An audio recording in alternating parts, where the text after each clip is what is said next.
brought to us in society, in our society. I hope this will be the beginning of something. So we're happy that this has happened, I must say. Not because we want the lady to be punished.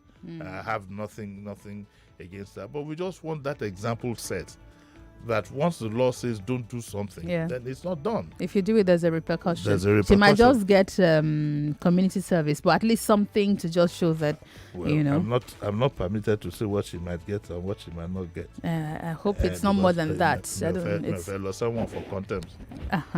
Okay. You see, no. I know what you want to say. No. I'm afraid of content of court because I'm not feeling good. But you, from what you talked about witchcraft today, if they put you in there, what for daddy? Yes. Are you calling me a witch? I'm not calling you a witch, but I said you'll be able to. You have access to. I can sue you, right?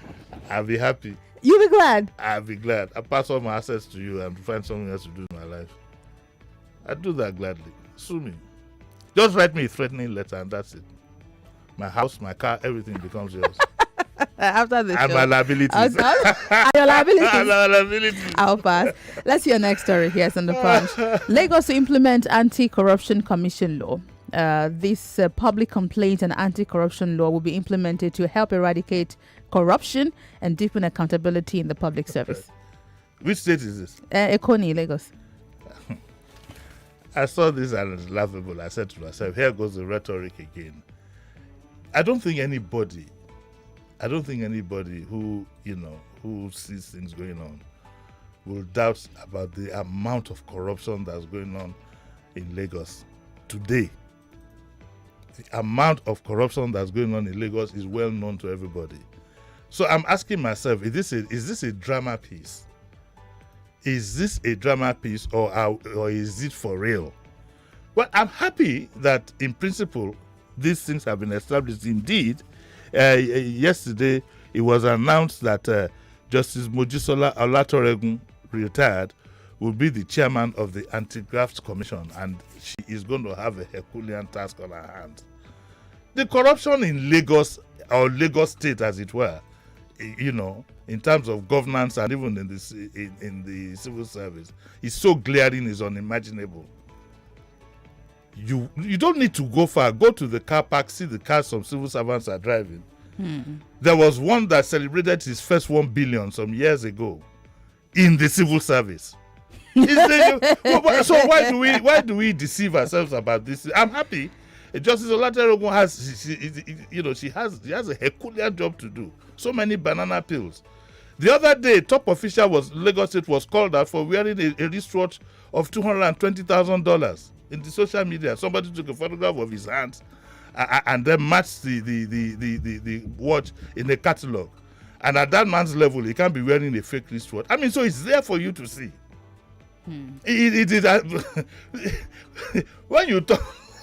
when you talk about corruption in Lagos, it becomes a laughable thing. It becomes a comedy. But I'd like to see where this is going. I would love to be surprised. Well, I would love to be surprised. So I would like to, one of the things I'd love to do, if she would gladly grant an interview and tell us how far this commission can go. Is it going to go to the very top?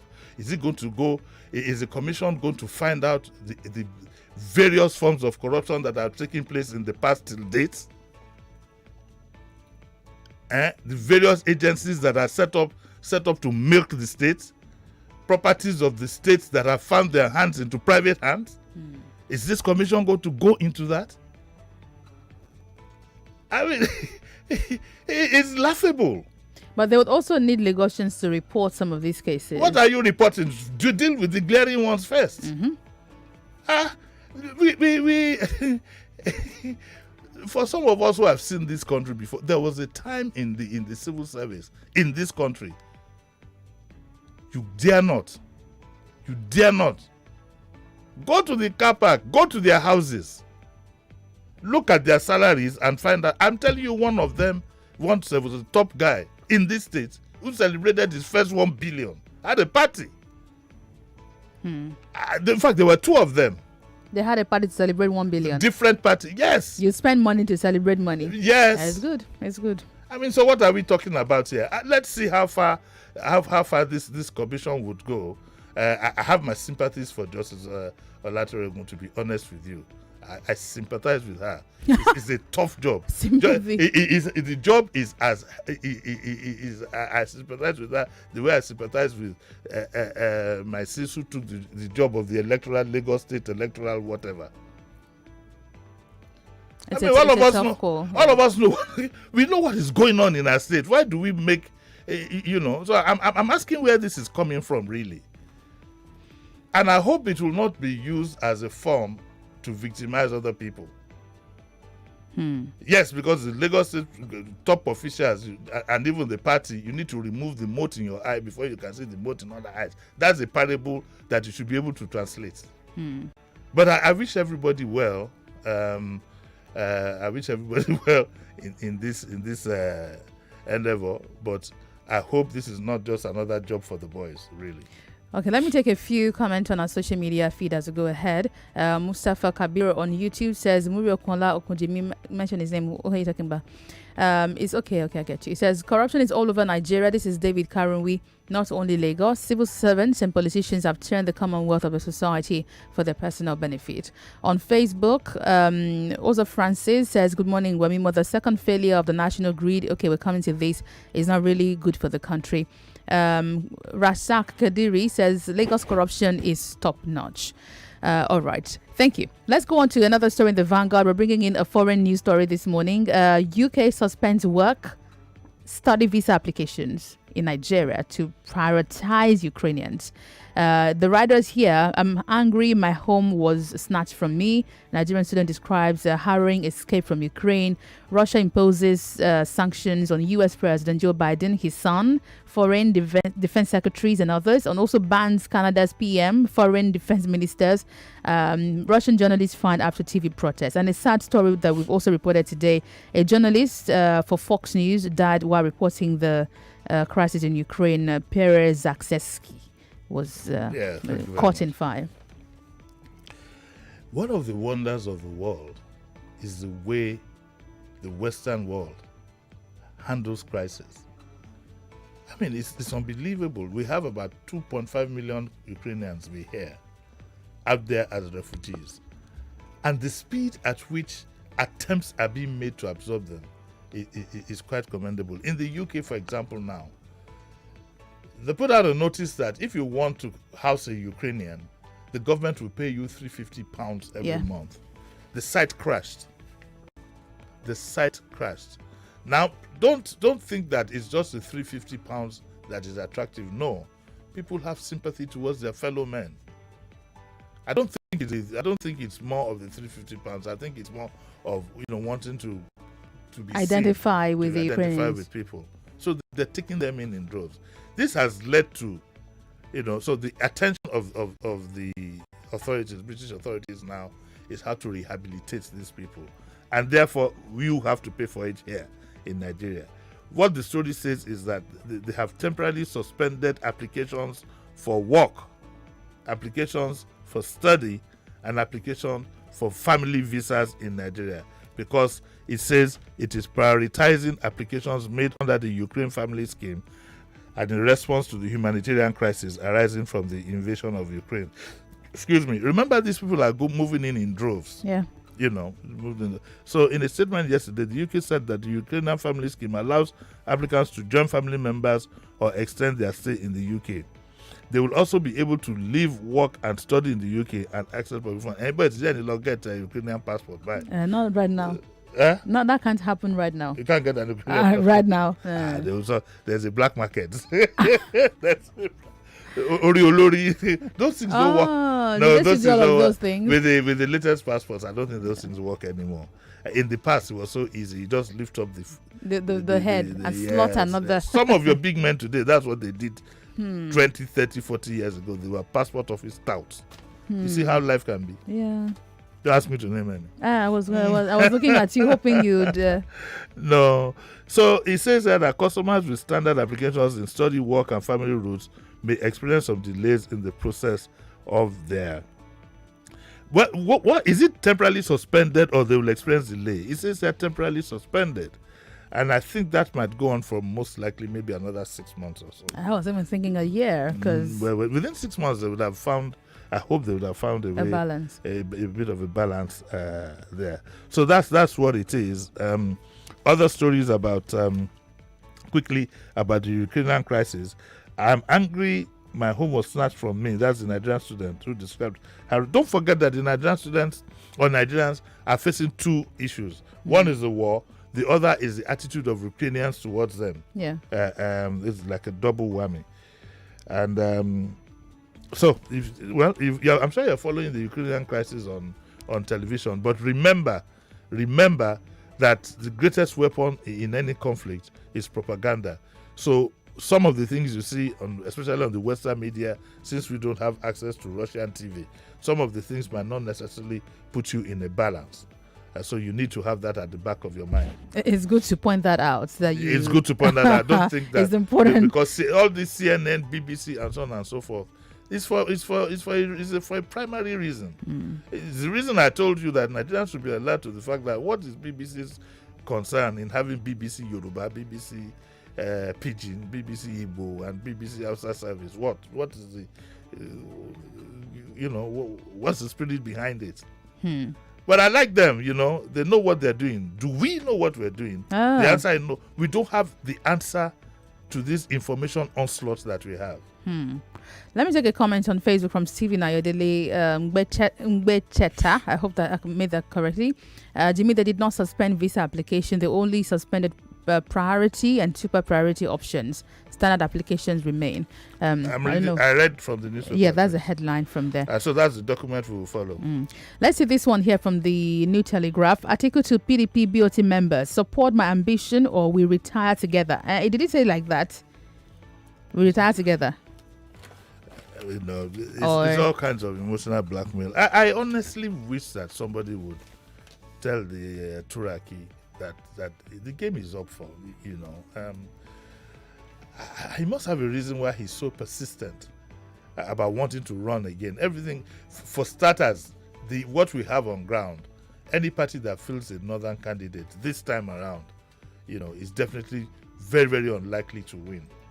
And also yesterday somebody alerted me to the fact that the Muslim-Christian divide, is coming up again, with the Christians saying that, we've had a Muslim for 8 years and now we're going to have a Christian, we would want a Christian, and so on and so forth. That also affects the forerunner because he's a Muslim.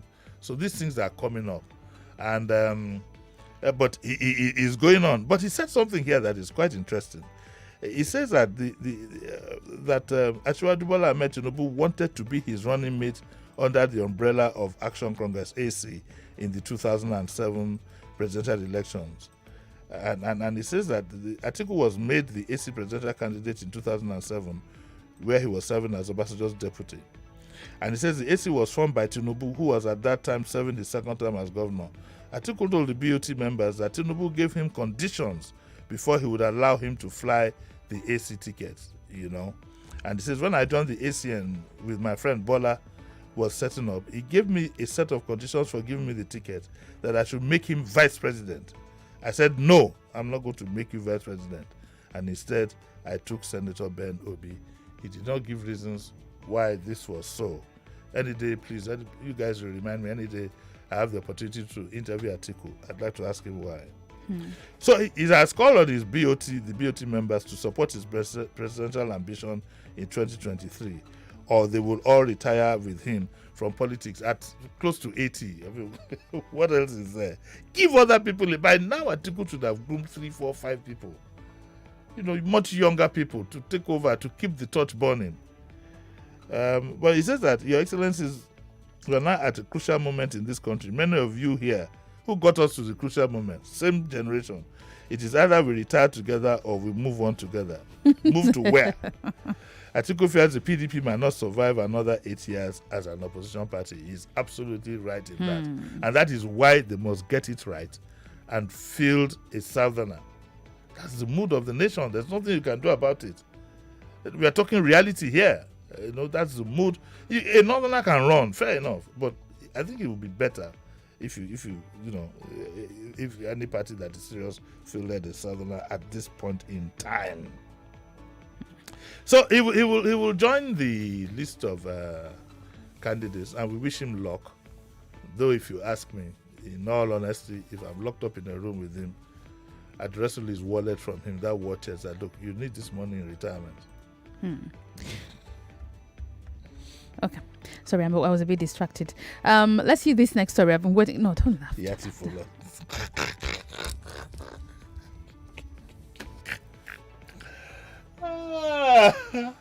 You will not hear the last of this witchcraft. I can't close my mouth. Don't close your mouth. Okay, I'm going to bring my own comeback, and it's going to be really heavy. I'm waiting for you now. We'll be here now. You have just 2 more days. Sheriff is going to be back next So week. I should go plan my comeback. For all those who keep asking me where Sheriff is, the man is on vacation. I don't know. I think he's not responding to that. The guy just wants to rest. I mean, He wants to rest. Let him rest. Don't you know I'll soon go on vacation. This job is hectic. The guy's gone on a well-deserved vacation. When you He'll go be to, back. that's how they keep sending messages. Where's Jimmy? Where's Jimmy?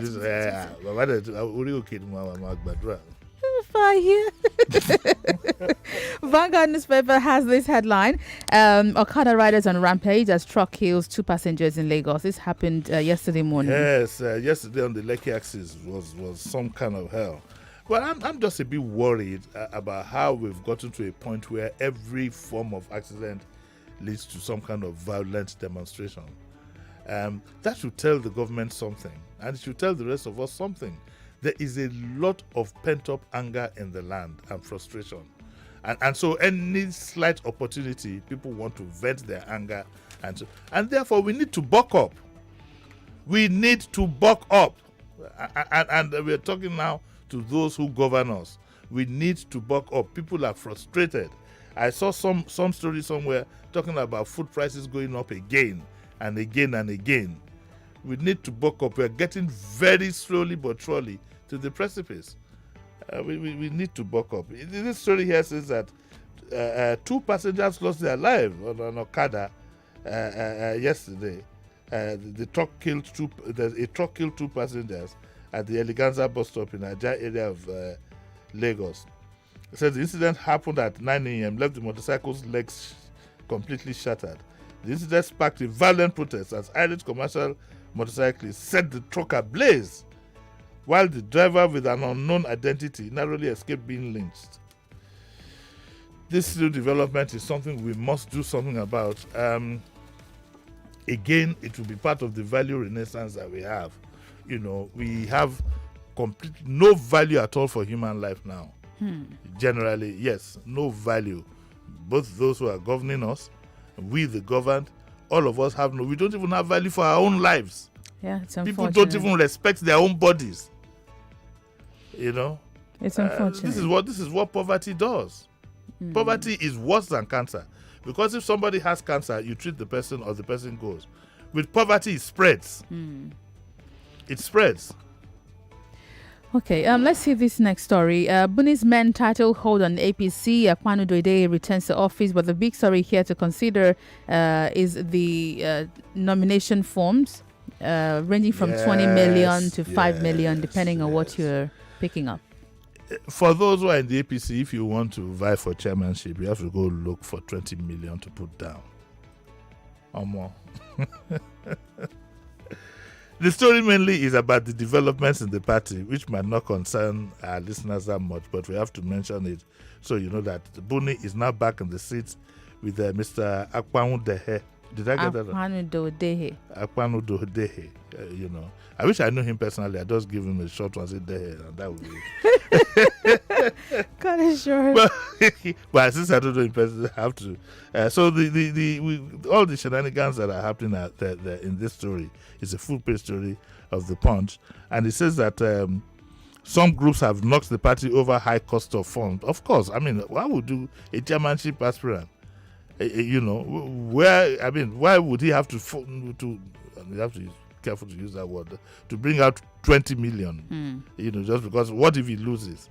Is there a money back guarantee on it? Of course not. Money back. Okay. So what you will end up having is that the governors are still going to have, people like that are going to have their way. They are the ones who will be sponsoring their candidates and so on and so forth. I don't know. These things are funny. Of course, again, from state money.